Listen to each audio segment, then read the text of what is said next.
As a result of her obsession with serial killers, a mother has been sentenced to 23 years in prison for the murder of her lover by stabbing him. Today we will talk about a serial killer fangirl who becomes a murderer. If you're new on this channel, hit the subscribe button and give a thumbs up right away. Here we go. Shaye Groves was responsible for the death of Frankie Fitzgerald, a father of two, when he was sleeping at her residence in Havant, Hampshire. When the judge handed down the sentence for Groves, she stated that she had not shown any regret for the senseless murder until the completion of the trial, which took place last week. It was also stated by him that Frankie was in the prime of his young life when he was taken from this world. Groves had a collection of knives and Viking axes in her bedroom, including a dagger that she said was there for her own protection. The court heard that Groves had acquired the habit of carrying a flick knife in her boot whenever she went outside. She also had a collection of knives and Viking axes in her bedroom.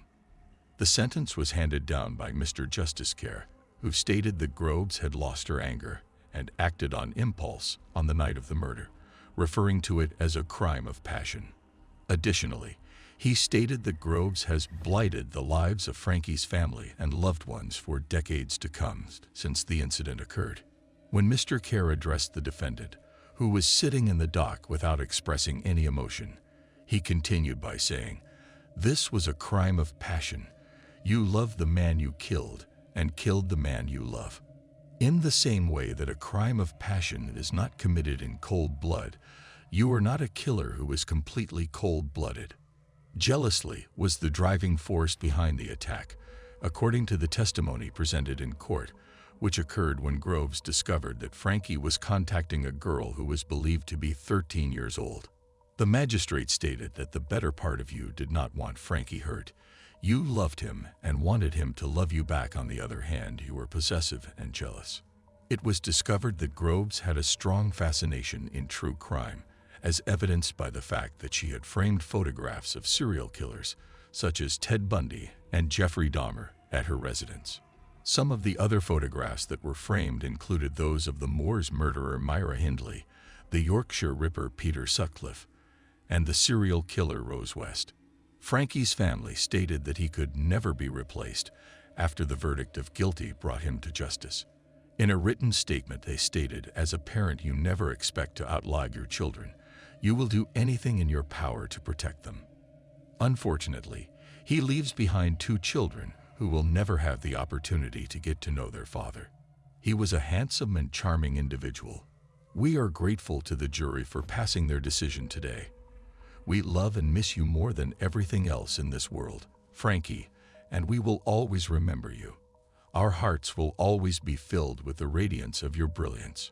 Groves had initially asserted that she had killed her companion in self-defense and that she had snatched the dagger by mistake with the mistaken belief that it was a pocket knife. According to the testimony presented in court, the defendant's room was equipped with a camera, and she altered films of the two of them engaging in sexual activity in order to make it appear as though he had sexually assaulted her. Her intention was to portray herself as a victim of sexual violence. However, Mr. Perrion brought attention to a recording that demonstrated that the action was consensual due to the fact that they had had a conversation about their safe word, which was red light. In court, it was revealed that Groves, who was described as cunning and astute, had discussed with her pals the possibility of bringing Mr. Fitzgerald down a dark alley and how she would get away with murder. Additionally, Groves had been abusive against Ms. White, and the only time she had a change of heart was when she saw a bit of blood. We appreciate you viewing this in-depth look into the fascinating world of murderer fandom. Though curiosity can be a strong drive, let's aim for compassion and understanding instead. Remember to hit the notification bell, like and subscribe if you like this video and want to see more thought-provoking videos. See you next time.